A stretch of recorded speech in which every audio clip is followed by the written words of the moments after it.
हरियाणा में अब मुंह ढके बगैर यदि घर से बाहर निकले तो तत्काल कार्यवाही होगी।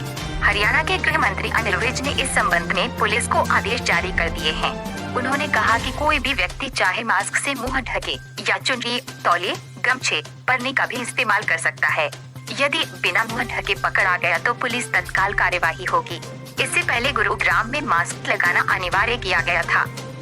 हरियाणा में रविवार को कोरोना संक्रमित मरीजों की संख्या 182 पहुंच गई। 22 जिलों में से 20 तक कोरोना पहुंच गया है। अब महज रेवाड़ी और महेंद्रगढ़ 2 जिले बचे हैं जहां कोरोना का कोई मरीज सामने नहीं आया है। रविवार को 5 नए मामले आए हैं। इनमें कुरुक्षेत्र में 2, यमुनानगर, नूंह और जींद में 1 से 1 मरीज की पुष्टि हुई है। राज्य में कुल संक्रमित का आंकड़ा 182 पहुंच गया।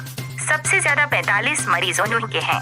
गुरुग्राम में 32, पलवल में 29, फरीदाबाद में 31, पानीपत में 4, अम्बाला में 7, भिवानी में 2, कैथल में 2, सिरसा में 3, पंचकुला में 5, हिसार में 2, यमुनानगर में 3, झज्जर, बहादुरगढ़ में 1, रोहतक में 1, करनाल में 6, चरखी दादरी में 1, जींद में 2, कुरुक्षेत्र में 2, फतेहाबाद में 1 और सोनीपत में 3 पॉजिटिव मरीज सामने आया है। पीएम नरेंद्र मोदी के साथ सभी मुख्यमंत्रियों के साथ हुई बैठक के बाद हरियाणा के सीएम मनोहर लाल खट्टर ने शनिवार को कहा कि हरियाणा में लॉकडाउन निश्चित रूप से 2 सप्ताह के लिए बढ़ने वाला है। इसकी विधिवत घोषणा पीएम नरेंद्र मोदी करेंगे, लेकिन हमें इसके लिए तैयार रहना चाहिए। प्रदेश के 23.87 लाख हेक्टेयर में गेहूं की फसल तैयार है। 115 लाख टन उत्पादन की उम्मीद है। इसमें से 95 लाख टन मंडियों में आएगा। लॉकडाउन में सबसे बड़ा चैलेंज 20 अप्रैल से शुरू होने वाला है। जब गेहूं की खरीद शुरू होगी तब लाखों किसानों और मजदूरों की भीड़ संभालनी होगी। हालांकि सरकार काफी प्रयास कर रही है। सरकार ने खरीद केंद्र 477 से बढ़ाकर 1887 कर दिए हैं, लेकिन चिंता की बात यह है कि हर बार सड़कों पर गेहूं पड़ा रहता है, तो इस बार लॉकडाउन में कैसे स्थिति संभलेगी। अन्नदाता और अन्न की रक्षा जरूरी है, लेकिन कोरोना गांवों तक न जाए ये सुनिश्चित करना होगा। इसलिए न केवल सरकार बल्कि अधिकारियों, पंचायतों, आढ़तियों, किसान यूनियनों और किसानों को मिलकर सहयोग करना होगा, तभी किसान ये जंग जीतेंगे। शहर की सब्जी मंडी में कर्फ्यू पास मांगे जाने से भड़के निहंगों ने पुलिस पर हमला कर दिया। घटना रविवार सुबह 6 बजे की है। निहंगों ने तलवार से साई हरजीत सिंह की कलाई काटकर अलग कर दी। जख्मी एसआई ने खुद ही जेब से रुमाल निकाला और हाथ पर बांध लिया। इसके बाद भी वे खून से सना हाथ लिए मौके पर काफी देर तक डटे रहे। कुछ देर बाद एक व्यक्ति ने उन्हें कटकर अलग हुई कलाई लाकर दी, जिसे वे खुद अपने दूसरे हाथ में थामकर टू व्हीलर से ही अस्पताल के लिए रवाना हुए। अभी उनकी हालत गंभीर है। उन्हें पटियाला से पीजीआई चंडीगढ़ भेज दिया गया है। हमले में थाना इंचार्ज विक्कर सिंह और एक अन्य जवान भी जख्मी हुआ है। इस मामले में अब तक 9 लोगों की गिरफ्तारी हुई है। शिक्षा मंत्री ने ऑनलाइन शिक्षा को लॉकडाउन के दौरान पढ़ाई में होने वाले नुकसान से बचने का अहम कदम बताया। शिक्षा मंत्री ने कहा कि प्रदेश में शिक्षा का अधिकार अधिनियम का अनुपालन करते हुए 1ली से 8वीं कक्षा तक सरकारी स्कूलों में पढ़ने वाले बच्चों को निःशुल्क पाठ्य पुस्तकें उपलब्ध करवाई जाती हैं। शिक्षा मंत्री ने कहा कि कल 10 अप्रैल को स्कूलों द्वारा परीक्षा परिणाम घोषित कर दिया गया है, परंतु लॉकडाउन के कारण पुस्तकें विद्यार्थियों तक पहुँचाना संभव नहीं हो पा रहा है। कोरोना वायरस के संक्रमण के बीच राजधानी दिल्ली और एनसीआर रीजन में रविवार शाम भूकंप के झटके महसूस किए गए। इसकी तीव्रता रिक्टर स्केल पर करीब 4.0 दर्ज की गई है। अभी इसके केंद्र का पता नहीं चल पाया है। भूकंप के झटके महसूस होने के बाद कई लोग घरों से निकल आए।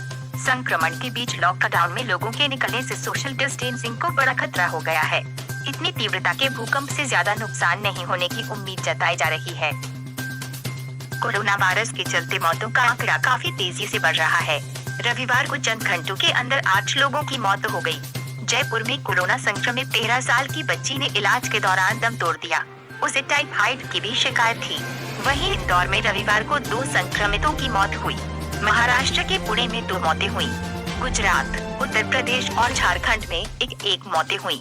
उत्तर प्रदेश के गाजियाबाद में रहने वाले एक युवक की रविवार को दिल्ली के राम मनोहर लोहिया अस्पताल में मौत हो गई, जबकि गुजरात में 75 साल के बुजुर्ग की मौत हो गई। झारखंड के रांची स्थित रिम्स में 56 साल के व्यक्ति ने दम तोड़ दिया। अब तक देश में कोरोना से 305 संक्रमितों की मौत हो चुकी है। इसके पहले शनिवार को 36 मौतें हुई थी। इनमें सबसे ज्यादा महाराष्ट्र में 17 थी। केंद्रीय स्वास्थ्य मंत्रालय ने रविवार को बताया कि देश में अभी तक कोरोना के 80% मामले ऐसे हैं जिनमें लक्षण बेहद सामान्य हैं। केवल 20% केस ही गंभीर लक्षण वाले हैं। मंत्रालय के संयुक्त सचिव लव अग्रवाल ने बताया कि कोविड मरीजों का 3 चरणों में इनका इलाज किया जा रहा है। पहले चरण में संदिग्ध मरीजों को क्वारंटाइन सेंटर में रखा जाता है। पॉजिटिव केस आने पर उन्हें कोविड हेल्थ केयर सेंटर में शिफ्ट कर दिया जाता है। यहाँ भी आईसीयू की सुविधा होती है। लव अग्रवाल ने कहा कि इसमें अगर कोई गंभीर मरीज होता है तो उन्हें डेडिकेटेड कोविड अस्पताल में भर्ती कराया जाता है। ऐसे मरीजों की संख्या 15% ही होती है। कोरोना वायरस से दुनिया भर में 17,83,948 लोग संक्रमित हैं। 1,08,959 की मौत हो चुकी है। 4,04,939 संक्रमित अब स्वस्थ हैं। न्यूयॉर्क टाइम्स के मुताबिक महामारी से निपटने के लिए अमेरिकी सरकार ने पहली बार सभी 50 राज्यों में आपदा घोषित कर दी है। व्योमिंग अंतिम राज्य था जिसे शनिवार को आपदा घोषणा पत्र दिया गया। यहाँ कोरोना से किसी की मौत नहीं हुई। अमेरिकी युद्ध कोर्ट थियोडोर रूजवेल्ट (TR) के 4,800 सदस्यों में 550 कोरोना पॉजिटिव मिले हैं। हरियाणा के कांग्रेस विधायक श्री कृष्ण हुड्डा का निधन हो गया है। वह सोनीपत की बड़ौदा विधानसभा सीट से विधायक थे। निधन की खबर मिलते ही उनके समर्थकों और सोनीपत में शोक की लहर दौड़ पड़ी। बताया जा रहा है कि वे लगभग 2 महीने से दिल्ली के एक अस्पताल में भर्ती थे। इससे पहले कुछ दिन उनका इलाज रोहतक में भी चला। श्री कृष्ण हुड्डा ने साल 2019 में हरियाणा विधानसभा चुनाव में दिग्गज पहलवान और भाजपा नेता योगेश्वर दत्त को हराया था। श्री कृष्ण हुड्डा पहली बार 2009 में विधानसभा चुनाव जीते, दूसरी बार 2014 और तीसरी बार 2019 में चुनाव जीतकर हरियाणा विधानसभा पहुंचे। श्री कृष्ण हुड्डा हरियाणा के पूर्व सीएम भूपेंद्र सिंह हुड्डा के बेहद करीबी थे। 13 अप्रैल सोमवार को प्रधानमंत्री नरेंद्र मोदी देश की जनता को संबोधित करके लॉकडाउन 2 की घोषणा कर सकते हैं। लॉकडाउन 2 में कृषि, चिकित्सा, शिक्षा, मत्स्य पालन, कपड़ा समेत कुछ क्षेत्रों में छूट दिए जाने के आसार हैं, लेकिन इसकी पहली शर्त सोशल डिस्टेंसिंग और साफ सफाई का कड़ाई से पालन करना होगा। प्रधानमंत्री इस क्षेत्र में काम पर बाहर निकलने वाले लोगों को मुंह पर साफ तौलिया, रुमाल बांधने या मास्क लगाने की सलाह दे सकते हैं। हरियाणा सरकार ने राज्य में विभिन्न सामाजिक सुरक्षा योजनाओं के तहत पेंशन प्राप्त कर रहे लाभार्थियों को राहत प्रदान करते हुए निर्णय लिया है। यदि कोई लाभार्थी 30 जून तक अपनी पेंशन राशि बायोमेट्रिक या वाउचर के माध्यम से नहीं निकलवा पाता है तो उसकी पेंशन बंद नहीं की जाएगी।